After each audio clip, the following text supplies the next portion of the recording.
Bonjour à tous et bonjour à toutes. Nous allons donc passer maintenant à la troisième et dernière partie de notre projet.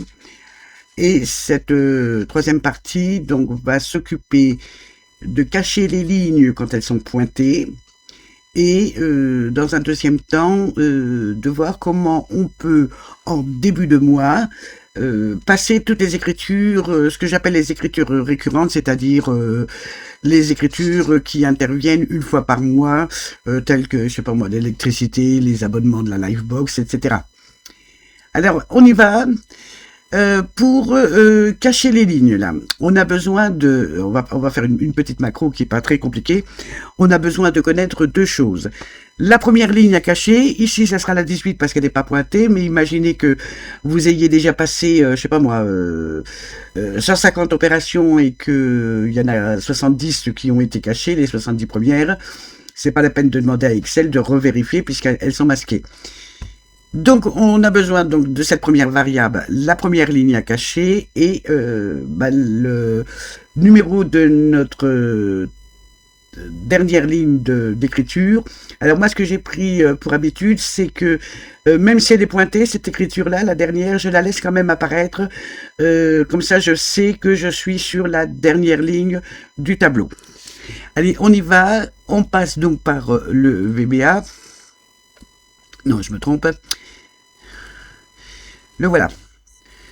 On va donc passer par une macro dans le module, là. Je suis en train de réfléchir. Oui, non, je vais pas rouvrir un... Non, on va le laisser là. On y va. Alors, on va nommer notre macro sub cacher ligne.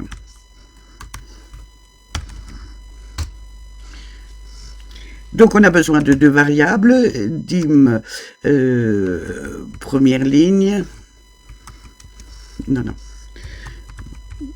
et dernière ligne,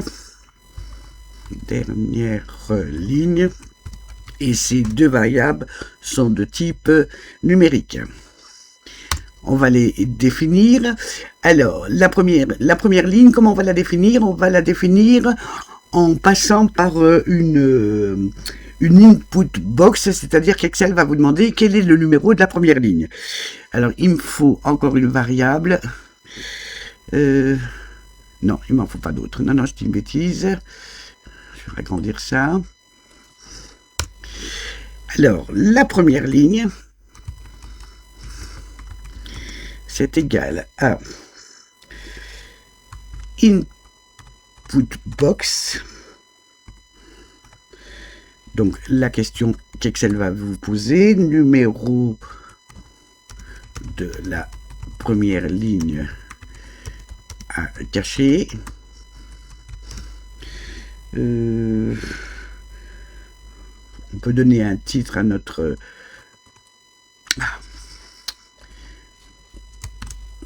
truc. Fin de rapprochement. C'est pas obligatoire. Hein.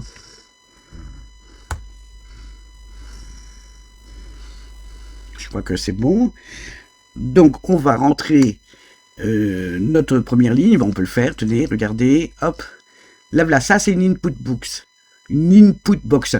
Fin de rapprochement bancaire. Et ici, on indiquera notre numéro de ligne. Alors, il faut prendre une petite précaution. C'est-à-dire que si la première ligne qu'on aura indiquée à Excel est inférieure à 18, si mes souvenirs sont exacts.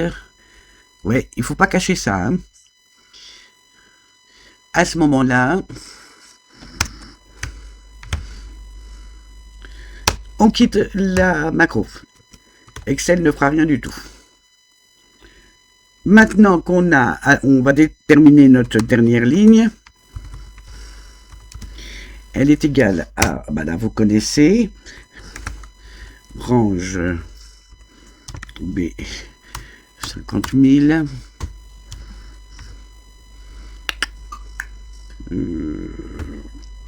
point end XL, up, row,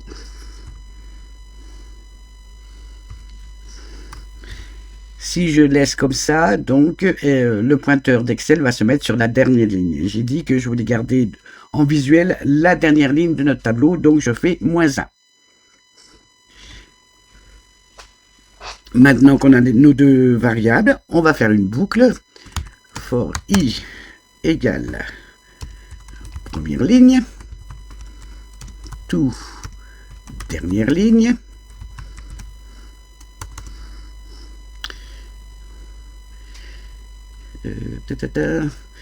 next i. J'ai oublié, il me semblait bien, ici, de mettre i. I, c'est pour faire la boucle. Hein. Si je ne, comme je suis en option explicite, il faut absolument déclarer toutes les variables. Alors, on se met ici. Et je dis que si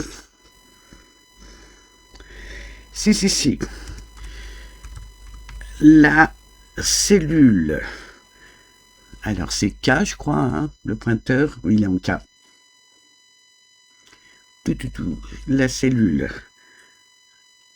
K et, alors le numéro de la ligne, ça sera I. Si la valeur de cette cellule est égale à R, donc ça veut dire qu'elle est pointée,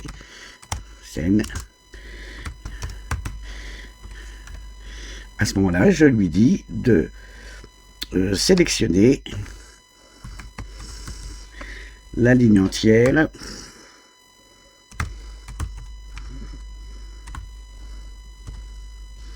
et de la cacher. Donc en anglais, c'est to hide. Est-ce qu'il faut 2D? Oui. Égal. Et voilà, notre macro est terminé. On peut, une fois que le travail, que toutes les lignes pointées ont été masquées, on peut dire, mettre un message. Et bien, c'est box. Les opérations pointées ont été masquées, pas supprimées, hein, je l'ai bien précisé. VB information, on peut donner un titre à notre message box, traitement terminé. Voilà. Et ensuite, il faut repositionner notre curseur. Donc, on va le mettre en... Moi, ce que je vous propose, c'est de le resituer ici, en D2. Mais c'est pas une obligation, hein. Vous pouvez le mettre en A1, comme vous voulez. Hein. D2. D2. Select. Et ce que je vais faire aussi, je vais bloquer mon écran, application screen updating égale false. Ça nous évitera des sauts d'écran, ce qui fait mal aux yeux. Et si on le bloque, il faut le débloquer à la fin. Donc ici, application script updating égale true. Eh bien, on va maintenant vérifier si on n'a pas fait d'erreur. Cacher ligne, voilà. J'ai fait un petit bouton ici, mais j'ai pas encore affecté la macro. J'y vais affecter une macro dans ce classeur. C'est cacher ligne. OK. On a bien la main, on y va. Numéro de la première ligne à cacher, je vais faire exprès de mettre 5. Et vous voyez, rien ne se passe. On aurait pu mettre un message box pour dire que c'est impossible. Ça, vous voyez comme si vous voulez le faire. On y va. Alors, la première ligne à masquer. Donc, la 18, mais elle ne sera pas masquée puisqu'il n'y a pas de... Mais on va mettre 18. OK. Les opérations pointées ont été masquées. Et elles n'ont pas été masquées. Pourquoi? Oui, je sais pourquoi. J'ai oublié de sélectionner un truc. Alors, je vais le mettre où? Je vais le mettre juste après ici. Il faut sélectionner une cellule de la ligne, sinon ça ne le fera pas. Hein. Soit là, comme on veut. Donc, range B et I, select. Hein, si je ne mets pas mon curseur quelque part, Excel ne peut pas deviner quelle ligne cachée. Alors, je vais vérifier 17, 18, 19, 20, 21, 22, 23, 24. Oui, aucune ligne n'a été cachée. On recommence. Donc, on va mettre la 18. OK. OK. Et vous voyez, on ne voit plus de croix. Ça ne veut pas dire que les lignes ont été supprimées. Regardez ici. Je vais faire un petit zoom. Hop. Ici. 10, alors 16, 17, 18. On ne voit plus la 19. On ne voit plus la 21. Et on ne voit plus la 26. Voilà, notre macro est terminé pour ce qui concerne de cacher la ligne. On va passer maintenant aux opérations récurrentes. Il nous faut déjà ajouter un onglet que je vais placer juste avant Data, que je vais renommer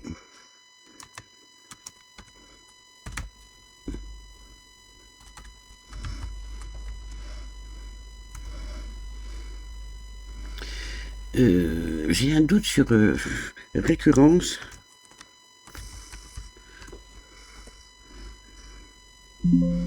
C'est bon. Alors, on y va sur récurrence. On va déjà, dans un premier temps, lister les différentes opérations qui reviennent tous les mois. Donc, on a l'objet, la date de prélèvement. Enfin, la date, c'est même pas la date, c'est le jour. Et le montant.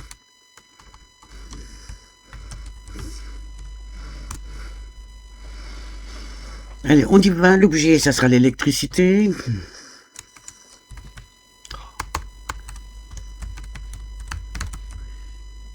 L'électricité, c'est prélevé le 10 de chaque mois, le montant, je mets n'importe quoi. On va mettre, tiens, Netflix. C'est prélevé le 20 du mois, il y en a pour... j'arrondis, ça doit être 8 € et quelques. On va mettre, tiens, les taxes foncières. La taxe foncière qui est prélevée le 15 de chaque mois et le montant 60. Alors je vais faire un truc là déjà. Voilà. Parce que j'avais fait des essais. Maintenant, on va aller chercher les en-têtes de notre tableau. On n'a pas besoin du solde. CTRL C. Récurrence, on va le mettre là, CTRL V, et c'est, alors ici, ça sera des dates, non.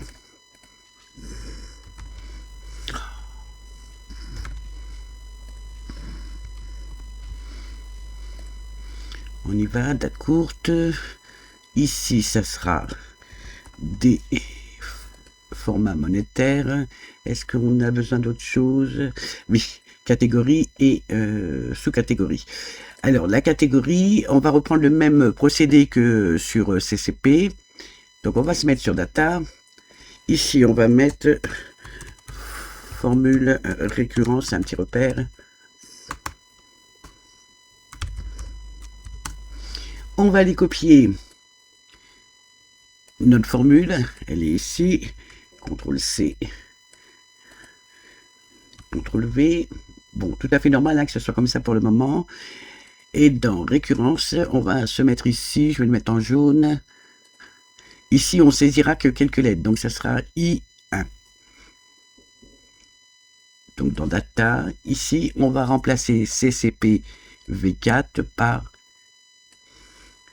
date, récurrence I1, table des bénéficiaires, tout ça, c'est bon. Donc pour le moment, tout à fait normal qu'on ait ça. Si on met on va voir dans Data, on aura Total Énergie. Donc ça c'est fait. Ici, il faut donc mettre la validation des données particulière. Donc c'est une liste qui est en data ici et la suite. Et surtout, décocher ça. OK. Et on a bien Total Énergie. Le mode de paiement, ben, ça sera du prélèvement, hein, il y a de fortes chances. Débit, etc. C'est bon. Catégorie, là aussi, on va faire une validation normale.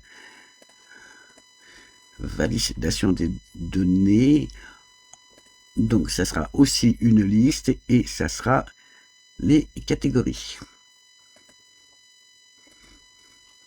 Et ici, ça sera aussi une validation des données en cascade qui est égale à indirect de ça. Je vais défiger ça. OK. Indirect de M6. Pour moi, c'est bon. On y va.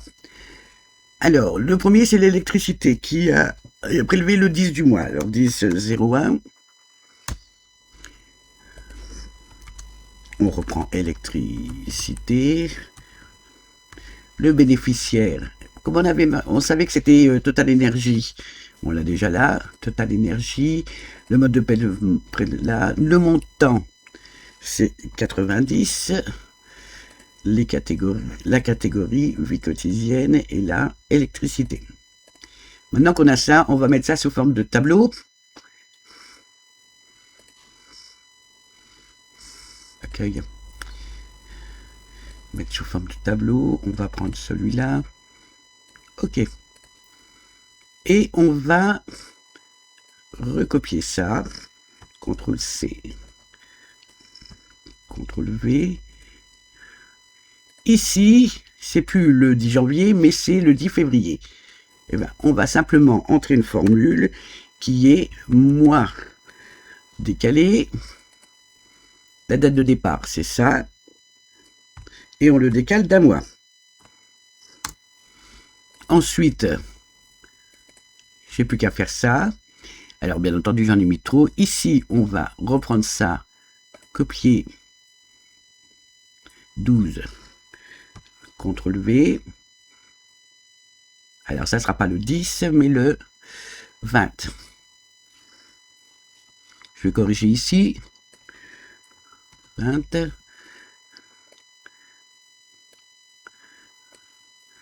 Encore un. Voilà. Alors, au mois de janvier, ici, ce sera Netflix.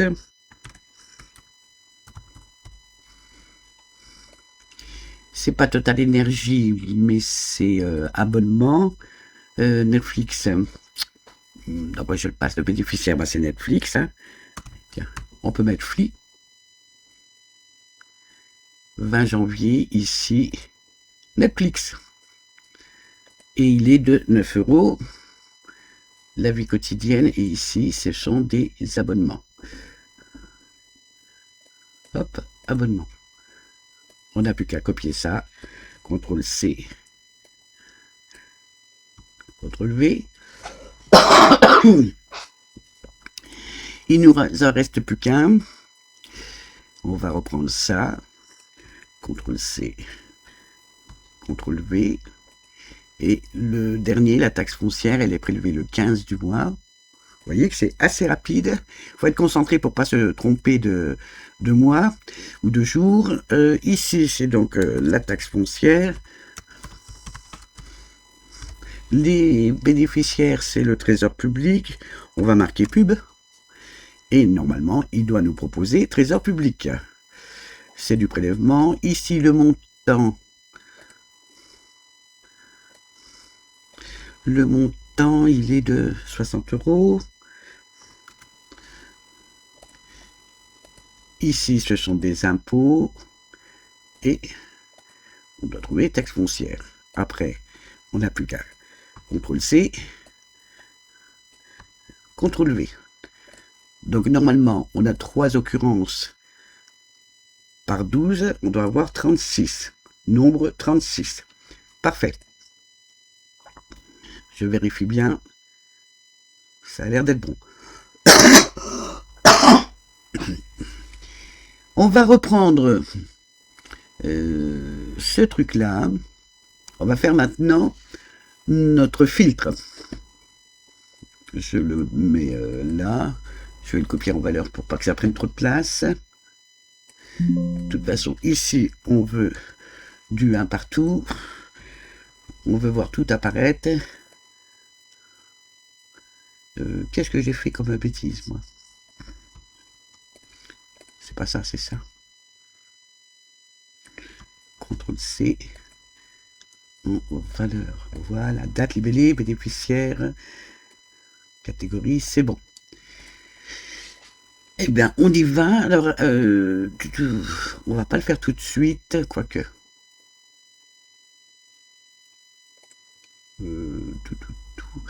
On va, pour enclencher le transfert des opérations à saisir pour le mois, il faut absolument connaître quel mois. Alors, on va faire une macro. On va la mettre là. Je mets sub transfert. Voilà, c'est pour que vous voyez mieux. Je vais déclarer ma variable. Alors, je vais déjà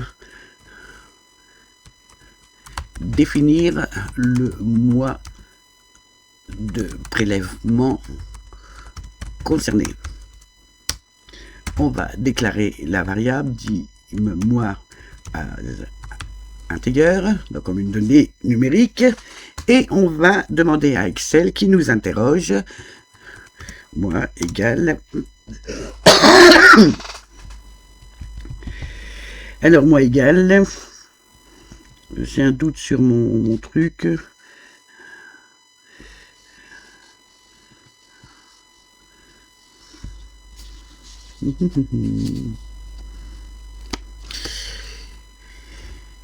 Input box. La question qu'Excel nous posera. Quel mois de prélèvement?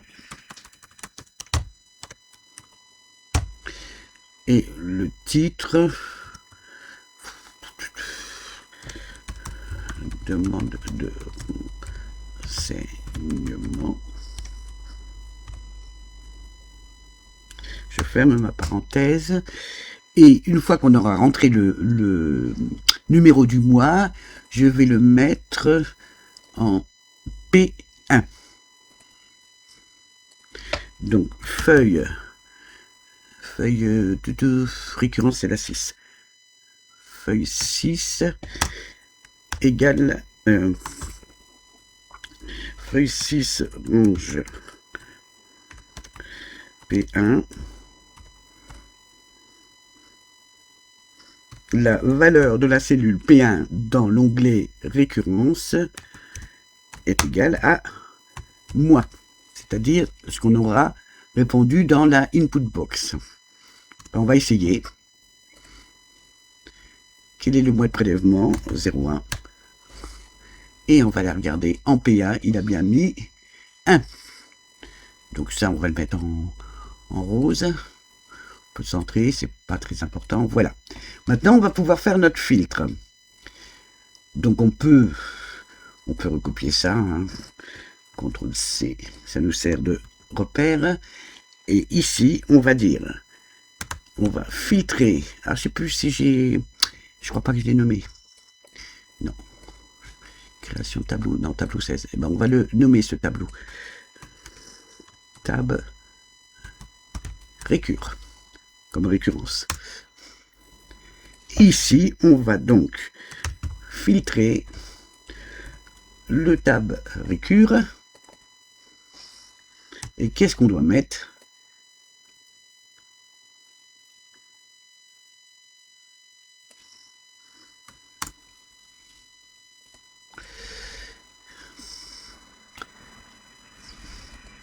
Pourquoi ça fonctionne pas?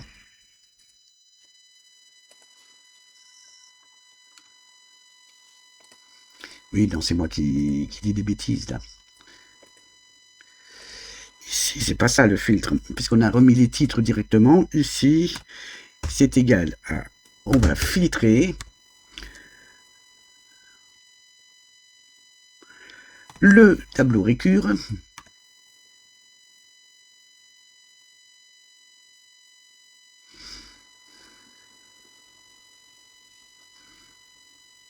Donc c'est le tableau jaune.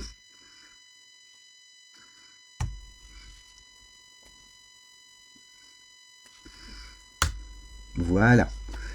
J'ai oublié de mettre un 1 aussi. Donc ici, vous mettez au bon format vos cellules. C'est une date courte. Ici. Alors vous voyez que les euros apparaissent. C'est ici. Mais on ne peut pas les enlever. Hein. Ça, c'est Excel qui est conçu comme ça. Donc c'est pas grave. On va trouver une astuce pour détourner le problème. Quotidien, électricité. Donc là, on doit en avoir 12. C'est bon. Là, on en a 12. C'est bon. Et là, on en a 12. C'est bon aussi. Bon, moi, ce qui m'intéresse, c'est pas ça. C'est que les dates. Donc là, on a choisi janvier. Donc on va poser un deuxième filtre pour poser une condition. Filtre. Un deuxième filtre sur notre filtre. Et là, on va lui dire que ça, et c'est même pas ça, c'est le mois des dates là, c'est égal à ça, au 1. Si on avait mis 2, on aurait... J'avais dû oublier de mettre une parenthèse. Et vous voyez, on a bien les 3 prélèvements en janvier. Si je change ici, que je mets 3, on a toutes les écritures à passer pour le mois de mars. Donc ben voilà, une grosse partie du boulot est faite. Bon, il en reste encore une, importante aussi. On a besoin de connaître le nombre d'écritures qu'il y aura à passer. Bon, normalement, c'est le nombre d'écritures qu'il y a là aussi, mais on va le définir par une formule égale NBval de ça. Je mets 800. À mon avis, c'est largement suffisant. Il y en a 3.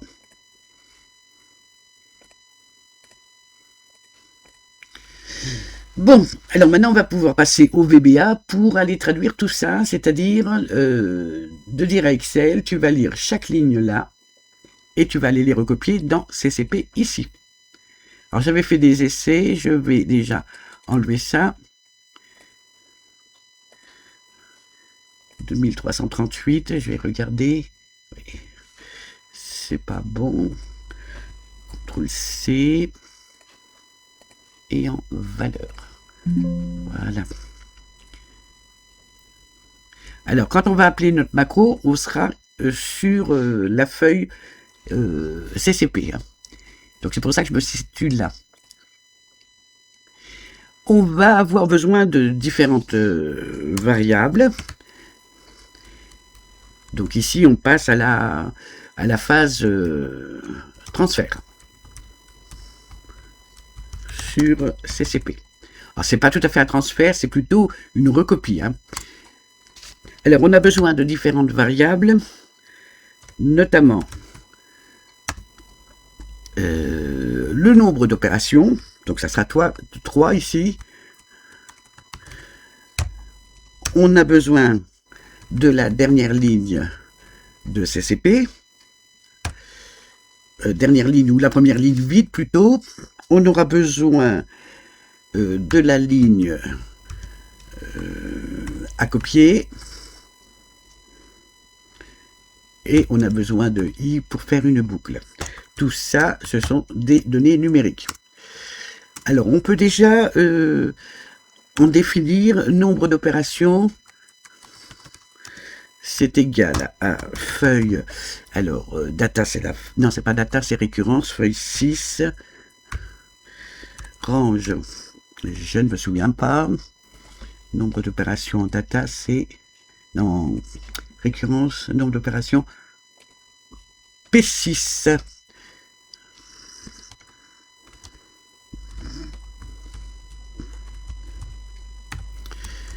c'est une première chose. Est-ce qu'on a besoin de définir? Ah ben, on peut définir tout de suite la dernière ligne de CCP, ou la première ligne vide. Dernière ligne, c'est égal à feuille CCPC1, range B, 51, 2, 3, 50 000 end XL up. Voilà. Row plus 1 pour se mettre sur la première ligne vide. Et bien maintenant on va faire la boucle pour saisir, enfin copier les lignes et ensuite les mettre sur CCP. Donc ça sera for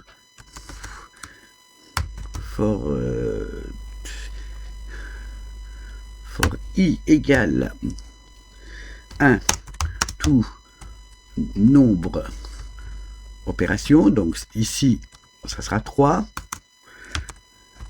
next i, je vais avoir besoin de beaucoup de place. Donc ici on va définir notre ligne de copie. Ligne de copie, c'est égal à ligne de copie, c'est égal à i plus, alors plus combien? C'est cette ligne-là en premier, hein. Mais comme on n'est pas tout en haut, il faut rajouter 1, 2, 3, 4, 5. Plus 5. Donc la première ligne, ça fera 6 sur la 6e. C'est bon. On n'a pas besoin d'autres variables. Donc là, pour le moment, on est toujours sur l'onglet CCP. On va feuille 6, select, se mettre sur la feuille 6. Sur la feuille 6, on va aller copier la ligne 6, alors qui se définit la première cellule. Alors ça sera en ligne, ça sera ligne copie, et la colonne, je sais pas le numéro de colonne en tête. Ben, on peut mettre R, hein, de toute façon. Hein. R et Y. Ça, c'est la colonne. Ça, c'est la première cellule. Et l'autre, la dernière, cells ligne copie. Et c'est Y.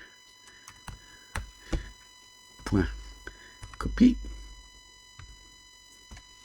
Il l'a copié.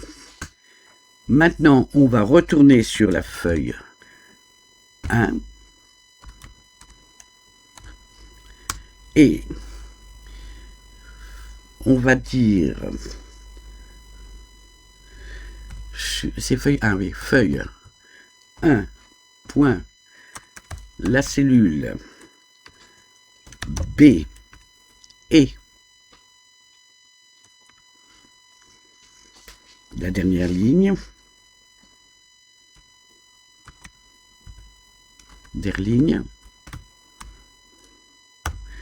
point, on va copier, paste, copier en valeur, paste, égale XL, paste, values. C'est bon. Donc il a copié à partir de B et la dernière ligne sur l'onglet CCP tout ce qu'il avait copié, enfin il a recopié tout ce qu'il avait copié ici. Alors on est sur l'onglet sur l'onglet CCP. Il faut qu'on prenne une petite précaution, comme je vous le montrais. Il va recopier les zéros ici. Il va les mettre ici. Donc on va les remplacer. On va lui dire tout de suite. Alors, F et G. Ici, suppression des zéros du filtre.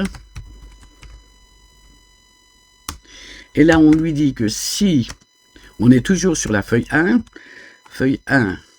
range F et G, j'ai dit, hein, F et berline value égale 0, alors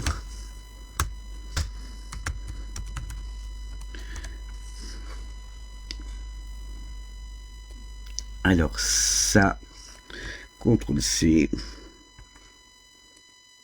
CTRL V, égale, tu me mets rien du tout. Donc on l'a fait pour F, on va faire la même chose pour G. La colonne G, donc la colonne des crédits, ou inversement, CTRL C, CTRL V,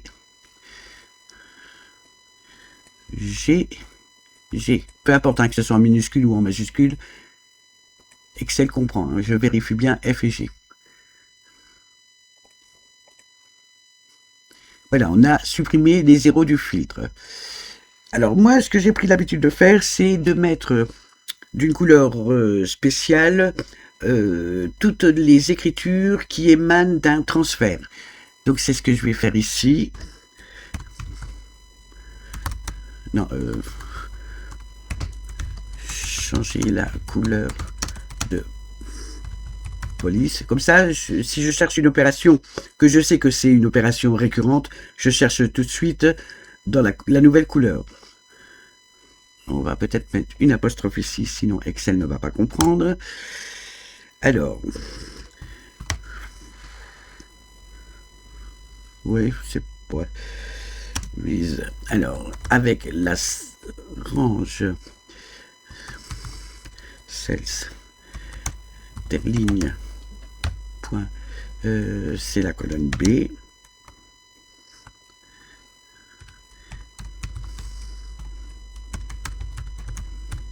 Alors, je ne sais plus la colonne.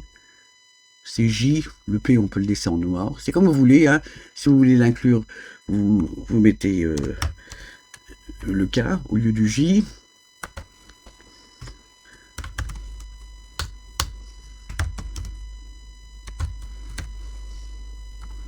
Et ici, donc on peut changer le nom de la police, hein, aussi, on peut changer la couleur, on peut même changer la taille si vous voulez, hein. Moi je vais juste changer la couleur, donc color égale RGB. Alors, j'ai pris l'habitude de le mettre en vert.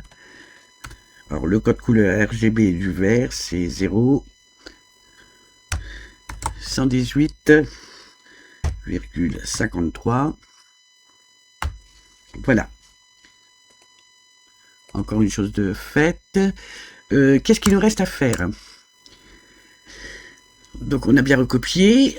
Par contre, il faut ne pas oublier de mettre à jour ça, le solde CCP. Donc c'est V2. Hein, oui. Donc on va y aller.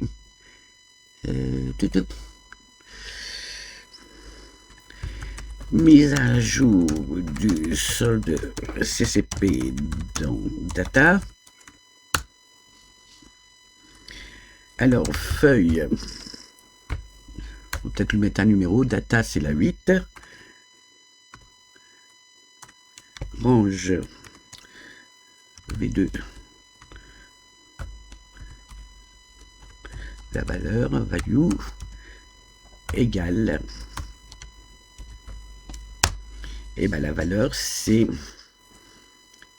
feuille 1. Point range la colonne J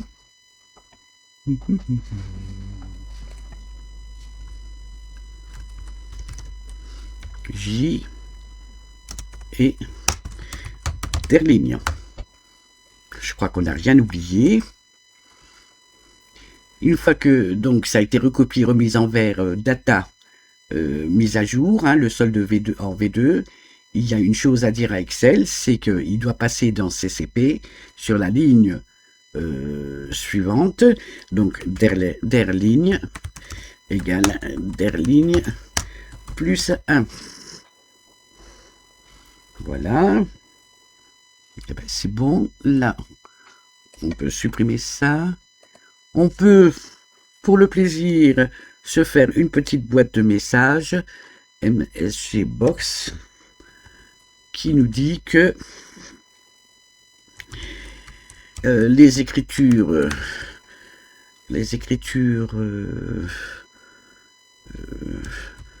programmées ont été passées.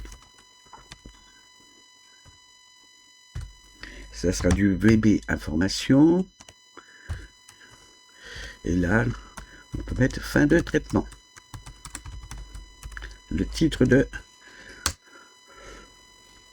notre MSG Box. Donc tout ça, hop, je crois que c'est terminé. On a oublié peut-être de faire quelque chose. Bah oui, ça c'était sûr. Telle qu'on l'a écrite, la macro, là, si on la lance, vous allez voir votre écran qui passe de l'onglet CCP à l'onglet data, etc. Enfin, surtout récurrence. Donc, on va bloquer l'écran. Application. Screen updating égale false. Si on le débloque, bien entendu, on le débloque. Application. Script updating égale. Je l'ai débloqué. Je vais l'enregistrer. Eh ben, on va essayer. Ah oui, j'ai oublié de mettre. Ah si, je l'avais préparé le truc.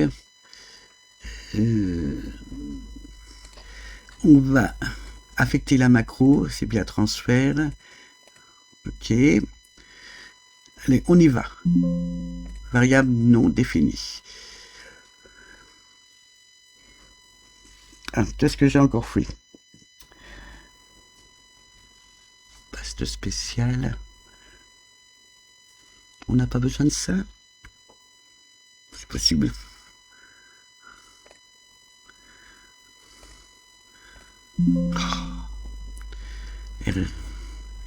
RGB. On débloque la macro. Voilà. Quel est le mois de prélèvement? Ça sera le mois de janvier. OK.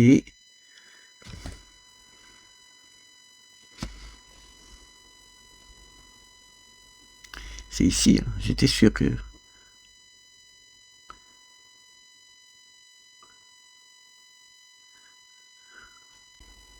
Bon, je reprends. Effectivement, il y avait une petite erreur de frappe. Ici, paste spécial, espace, paste, 2 points égales. J'avais oublié les 2 petits points. Alors, je vais enregistrer. On croise les doigts. Il nous demande le mois de prélèvement, donc c'est le premier mois. Les écritures programmées ont été passées. On va vérifier. 10 janvier, l'électricité. 20 janvier, Netflix. 15 janvier, la taxe foncière.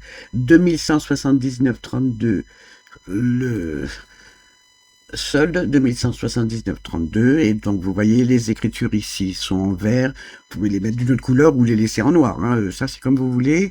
Eh bien, je crois que on a fait le tour de la situation. Juste une chose, ne soyez pas choqués de ça, étant donné qu'on n'a pas reçu de nouvel extrait. Donc ici, on n'a pas changé le solde affiché par la banque. Hein. Donc c'est tout à fait normal qu'on ait un moins 41. Moins 41, est-ce qu'on a quelque chose? Non, même pas, on peut pas le deviner comme ça. Eh bien, je vous remercie de votre attention. Alors, j'espère avoir été clair dans mes explications. Si vous avez besoin de renseignements ou que quelque chose que vous n'avez pas bien compris, n'hésitez pas à m'interpeller et on essaiera de résoudre le problème. Et puis, si vous avez un besoin particulier, toujours pareil, hein, n'hésitez pas à me contacter. Vous verrez mon adresse mail s'afficher en fin de vidéo et m'expliquer votre problème et on peut essayer de construire ensemble. Je vous dis à une prochaine fois. Au revoir.